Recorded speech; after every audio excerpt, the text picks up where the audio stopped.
Well, the whole break on the third. I don't know what time really break. Well, let me ask you this. And you didn't know what time it was broken because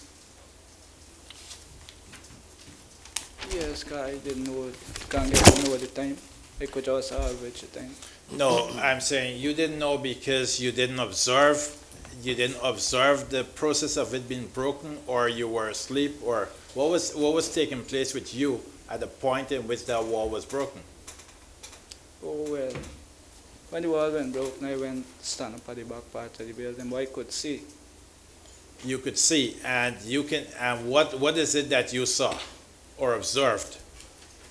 I see the inmate them when they already break the hole and gone over to capital B. So you saw inmates from capital A breaking the wall to go over to capital B. Yes, sir. Very well. And prior to that wall being breached or broken,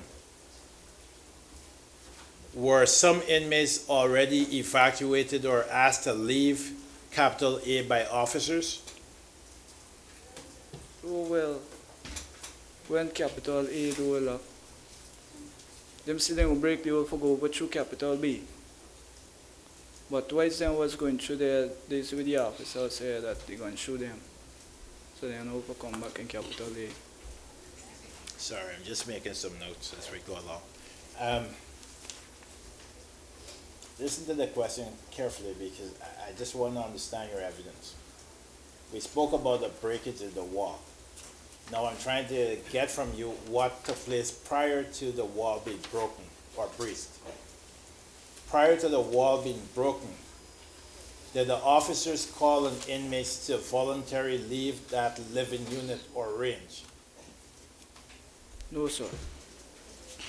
At what point on March 3rd did officers ask your residents or inmates to leave the living unit at capital A? Yes, them asked before when the door was open, but Yes, and at what point that was? Was it before the wall was broken or after the wall was broken? just before the wall broken, sir. Right. And did any inmates or residents leave that or left that living unit at that time in response to command from the officers that they must leave? No, sir. If I was to suggest to you that 35 inmates left that living unit, what would be your evidence in response to that when the door was open?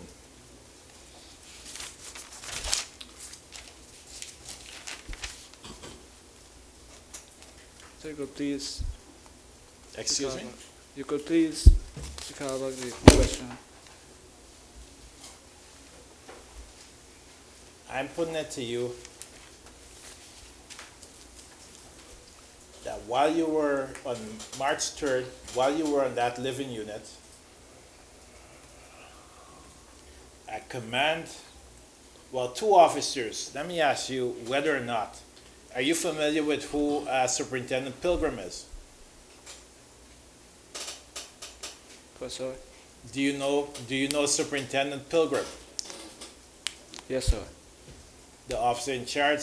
Do you know Deputy Director Samuels? Yes, sir.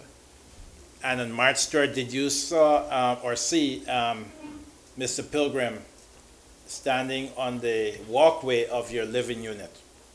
No, sir. Did you see, at what point did you see Superintendent Pilgrim and where? Sorry, didn't say. So your evidence is you never saw Superintendent Pilgrim on March 3rd. No, sir. How about Senior Superintendent Samuels? I didn't see it, sir. You know Senior Superintendent Samuels. No, sir. Excuse me? No, sir. I thought you just said yes. You do know who Pilgrim and Samuels were. I knew them, but on the same day when the search went, I didn't see them anywhere around. Okay, so you know them, but your evidence is you saw neither Pilgrim nor Samuels. Yes, sir. Do you recognize Pilgrim's voice if you hear it? Yes, sir. How about Samuels? Do you recognize his voice if you hear it? Yes, sir. Did you heard any commands while you were in capital A issued by Superintendent Pilgrim? I hear from you. I hear like from somewhere, sir. You heard commands from Samuels. Yes, sir. But and where was Samuels when he was issuing these commands? On tarmac, sir. He was on the tarmac. And what was your visualization? Could you see him when he was issuing the commands? No, sir. Why couldn't you see him? Oh, I can't get to see him, sir. Excuse me? We can't get to see him. But you could hear him. I could hear him. And what is it that Senior Superintendent Samuels was saying? He tell the officers must close back the door. Did you heard anything else said by Senior Superintendent Samuels? No, sir. And I'm going to suggest to you that you never heard Senior Superintendent Samuels issued such a command. No, sir. I'm going to suggest to you that commands were issued for all inmates to leave, and you saw inmates leaving, didn't you? Yes, sir. And at some point, you testified that you heard inmates saying that other inmates were being beaten or officers threatened to shoot inmates, right? You just give that evidence. Yes, sir. And I'm going to suggest to you that if what you heard was true, some inmates retreated back into that living unit. Isn't that the case? So you could please have a wait, sir. You would agree with me that a number of inmates left that living unit. Yes, sir. You would also agree with me that some of you refused to leave that living unit. No, sir. Well, in respect to yourself, why didn't you follow the command or follow your colleagues and left the living unit when the officers ordered you to? Well, I was going, I will in yes, but the door locked. I can open the door, come through. Sir, you're telling me, where were you when the door was locked? The door locked. When I almost reached into the door, I hear the voice to lock back the door. And when the door locked, it never opened back. I'm going to suggest to you that, well, where were you? Well, let me ask you this. Where were you when the door was locked? Went right in front of the door almost. You were right in front of the door. And how many inmates were in front of you when that door was locked? I can't really say how much, but it's almost everybody already went to the door, just waiting for come out. Cars, them is bringing out 5 by 5. It's not everybody's walk out one time. Right. So we established that they were taking you out 5 by 5. Yes. Right.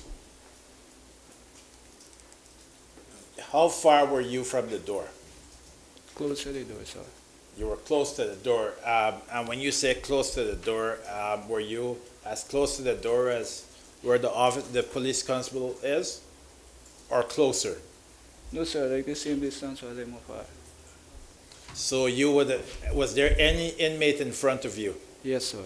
How many inmates were in front of you? Almost all inmates, sir.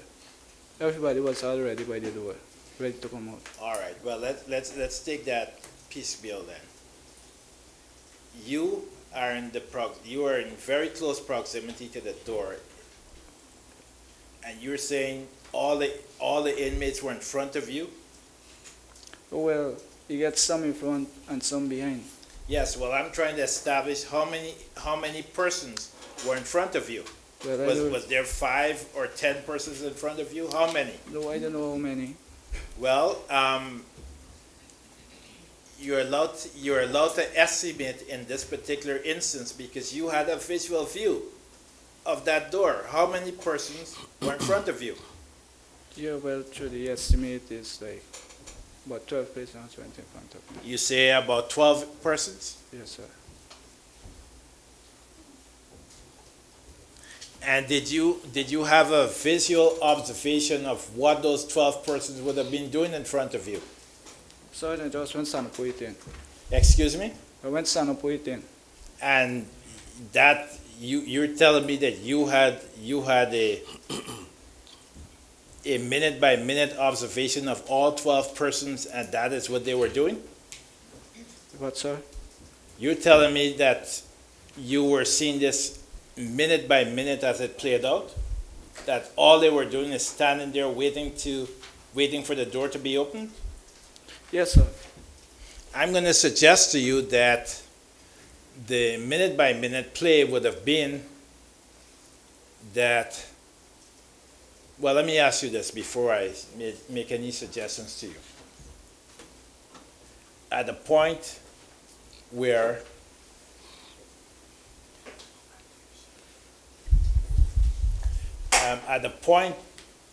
you were standing, did you see officers outside of the door from where you were standing?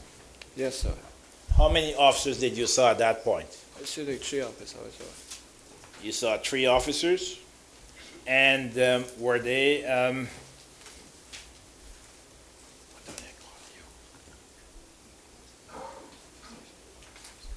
you? Okay. Did you see officers or wardens? Officers, sir. So you saw the brown clothes officers Yes, sir. with the cord around their shoulders. Yes, sir. So you saw 3 ranking officers or 3 high-level officers.